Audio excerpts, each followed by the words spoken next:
Chapter 3. Discomfort is the curriculum. You've been taught that comfort equals safety, that if you can just arrange your life to minimize discomfort, you'll be fine, that the goal is to find the path of least resistance, to make things easier, to avoid unnecessary suffering. That's a lie. Comfort isn't safety. Comfort is atrophy. Every day you spend avoiding discomfort, you're not preserving yourself, you're weakening yourself. You're making the world more threatening and yourself less capable of handling it. Everything you want lives on the other side of sustained discomfort.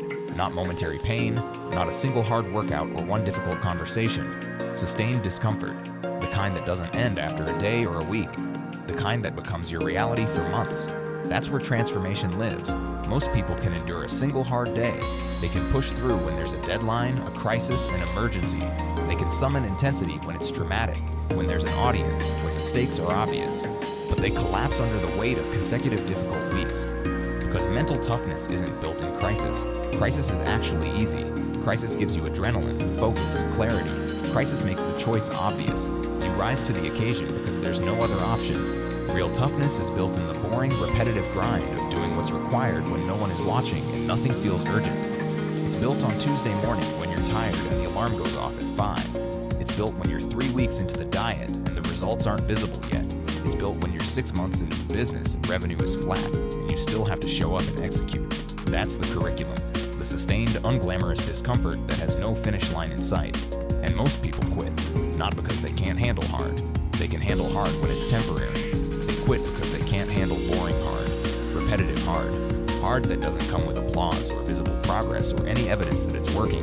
That's the key. Your transformation isn't happening in the dramatic moments. It's happening in the repetition. The 100th time you choose the difficult thing over the easy thing, when absolutely nothing about it feels rewarding. Every rep you do when you don't want to. That's not just building muscle. That's building the identity of someone who doesn't negotiate with discomfort. Every morning you get up early when you could stay in bed. That's not just discipline. That's proof to yourself that you control your life, not your feelings.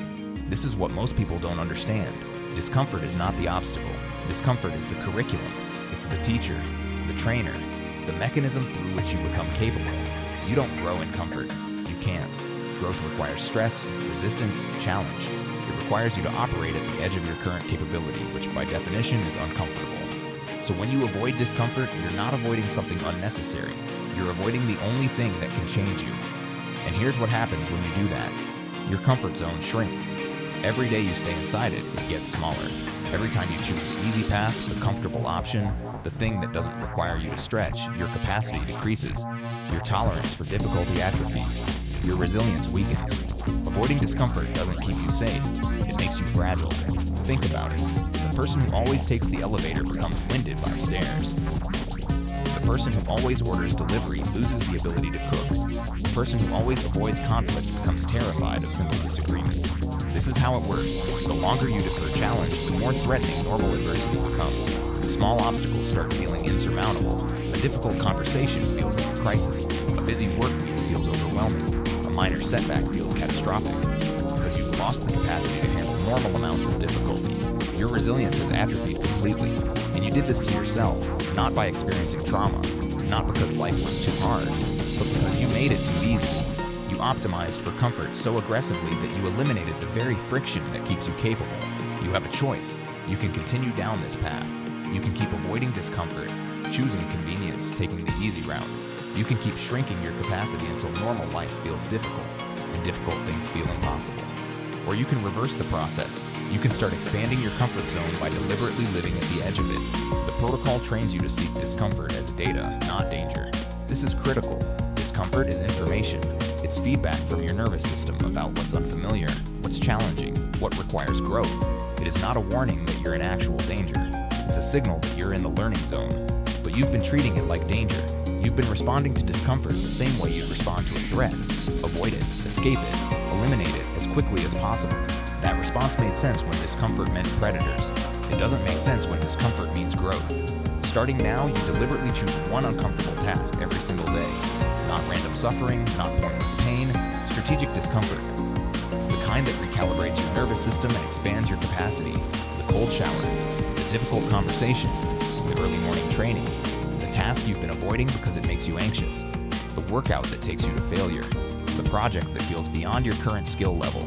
You choose one every single day and you do it. You do this not to suffer, but to recalibrate your nervous system to recognize that discomfort is the signal of growth, not a warning to retreat. This is retraining. You're teaching your body and brain that discomfort is safe, that you can handle it, that it's temporary, manageable, and ultimately beneficial. Every time you voluntarily enter discomfort and come out the other side, you're installing evidence. Evidence that you're more capable than your fear suggests. Evidence that the catastrophe you imagine doesn't happen. Evidence that you can trust yourself to handle difficulty. And this evidence accumulates, it compounds, until discomfort stops being something you avoid and starts being something you recognize as necessary. Here's what changes. You stop flinching. When life presents difficulty, you don't panic. You don't spiral. You don't immediately look for the exit, because you've trained for this. You've voluntarily placed yourself in discomfort so many times that involuntary discomfort doesn't shake you. You become unshakable, not because nothing bothers you, but because you've proven to yourself repeatedly that you can handle what bothers you. That's mental toughness. That's the foundation of everything else. It's not about being fearless. It's about being functional despite fear. It's not about never feeling discomfort. It's about having a trained response to discomfort that moves you forward instead of backward. Here's your third protocol assignment. Identify your daily discomfort practice. Choose one thing that makes you uncomfortable and commit to doing it every single day for the next 30 days, preferably first thing in the morning before you have time to negotiate with yourself. It could be physical, cold shower, early workout, fasting window. It could be social, reach out to someone new, have a difficult conversation, create content publicly. It could be professional, tackle the hardest task first, spend an hour on the thing you've been avoiding, practice the skill that makes you feel incompetent. Whatever it is, it must meet two criteria. It must be uncomfortable and it must be daily, because that's the key. Daily repetition. Not intensity, consistency. You're not trying to have one heroic day. You're trying to build a pattern where discomfort becomes normal. And when you do this, something remarkable happens. Your baseline shifts. What felt impossible last month feels manageable now. What felt scary becomes routine. Your capacity expands not because you suddenly became different, but because you trained yourself to handle what used to overwhelm you.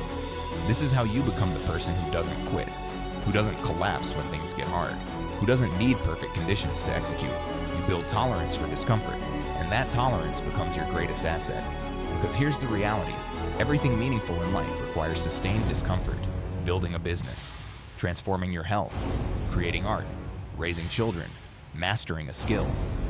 All of it demands that you operate in a state of ongoing challenge for extended periods. The people who succeed aren't more talented, they're more comfortable being uncomfortable. They've trained themselves to function in difficulty. They've made discomfort the curriculum, not the obstacle. You can do the same, starting today. You've learned to move before you're ready. You've stopped performing for others. You've embraced discomfort as your teacher.